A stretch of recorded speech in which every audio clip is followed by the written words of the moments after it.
initial screening method where your clinical likelihood is low. And once you have found that, you can take the appropriate steps. So your routine lab testing, and dear doctors, most of these patients will be coming and following up with you because they are very afraid to come to us in hospitals. And the routine testing, your hemoglobin, because anemia, can aggravate your ischemia, your creatinine level, because CKD is a risk factor for underlying coronary artery disease, your lipid profile.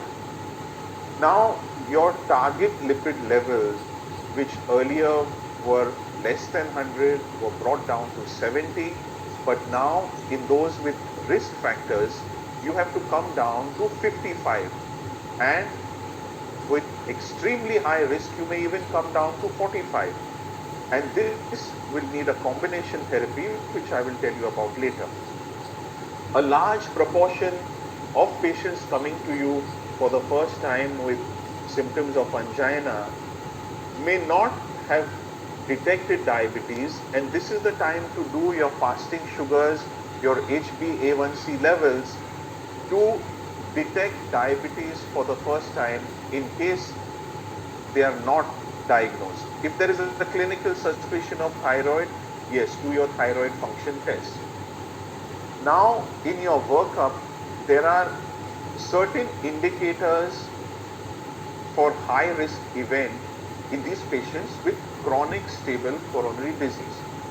In your simple treadmill test, if it is strongly positive in the first stage, then you may have more than 3% likelihood of a cardiac event and mortality.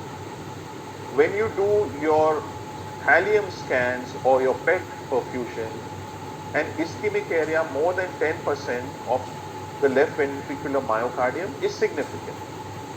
On stress echo, when you have hypokinesia or akinesia of 3 or more segments, you know that you're dealing with significant underlying coronary artery disease, and similar is the case in cardiac MR. In terms of your CT angio or your regular angio, if you have 3 vessel disease with proximal stenosis, a left main disease, or proximal LAD, which is termed as the widowmaker, these need your serious detailed attention and should be rectified. On invasive angiography, we now use an elegant modality called FFR in borderline lesions to assess whether the block is functionally significant or not.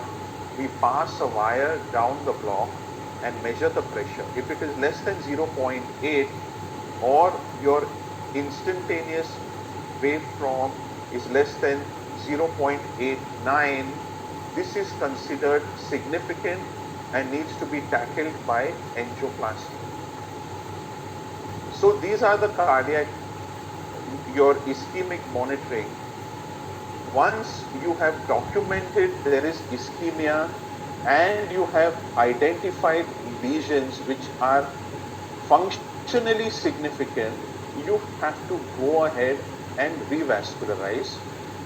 Or on angiography, if you have more than 90% stenosis and there is an underlying LV dysfunction, you know that it is related to coronary artery disease, go ahead and revascularize.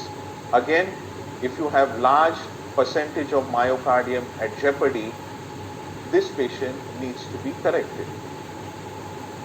So when you have patients with chronic coronary syndromes, the big query and question is, do I revascularize or not? And what is the best initial management strategy in patients who are stable? So the American Heart Association and ACC and ESC guidelines have recommended optimal medical treatment first as your treatment of choice. Is there data to show that early revascularization is superior or improves the prognosis compared to optimal medical treatment? Really, in terms of mortality reduction, it may not be, but definitely in terms of reducing the quantum of angina and your quality of life, yes.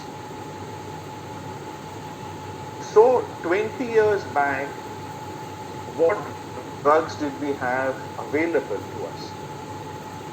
There were the disease modifying therapy, aspirin, statins of the first generation, ACE inhibitors or ARB, beta blockers, post-MI, and the symptomatic treatment for patients who have significant angina or ischemia. Again, beta blockers, calcium channel blockers, and nitrates. But where do we stand today? We have a lot of guns in the holster now, which can be used appropriately and effectively manage patients on medical therapy, which majority of you will be doing.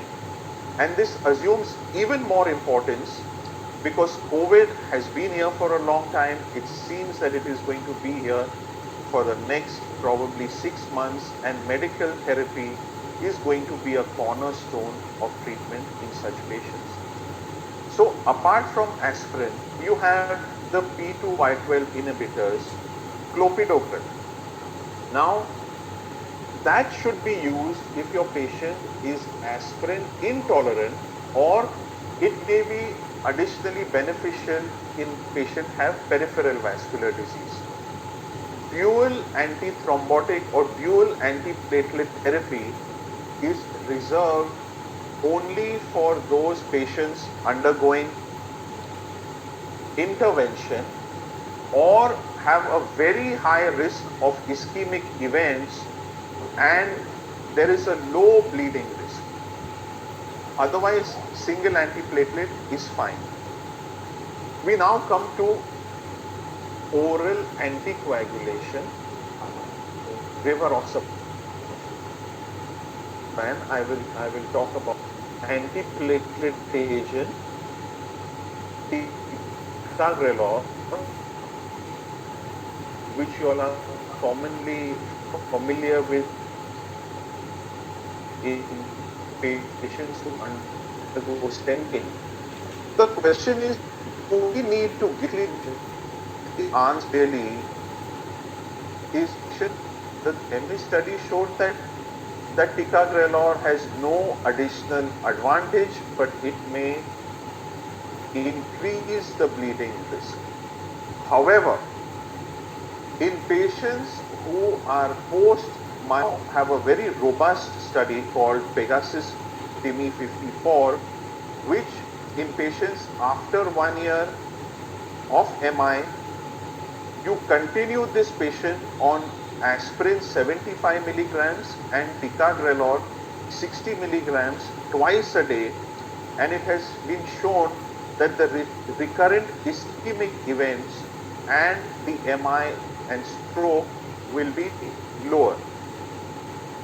Other agents such as PCSK9 inhibitor, ezetimibe, and the new SGLT2 inhibitors are now part of your treatment therapy.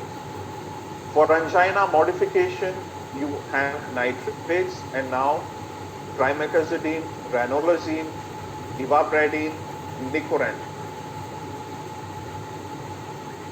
In your stepwise treatment approach, you naturally begin with beta blockers. To add on, instead of the original calcium channel blockers, you use the new generation dihydropyridine calcium channel blockers, which block both L and T type receptors and do not cause reflex tachycardia. On top of that, the second line, your long-acting nitrates can be added.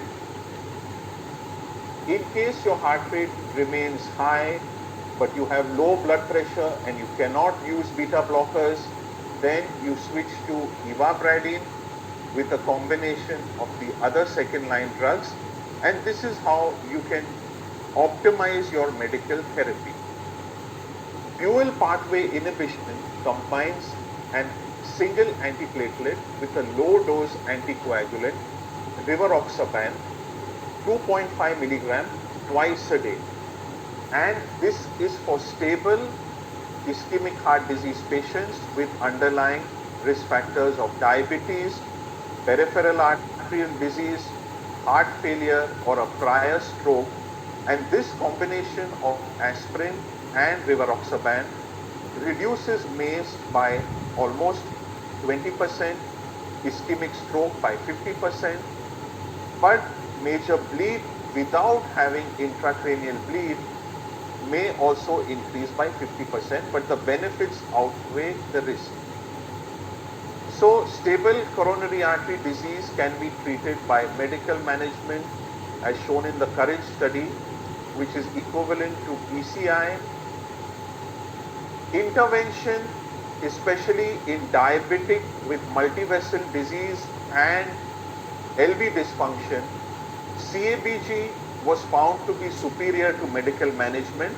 Otherwise, PCI and medical management over 5 years was equivalent.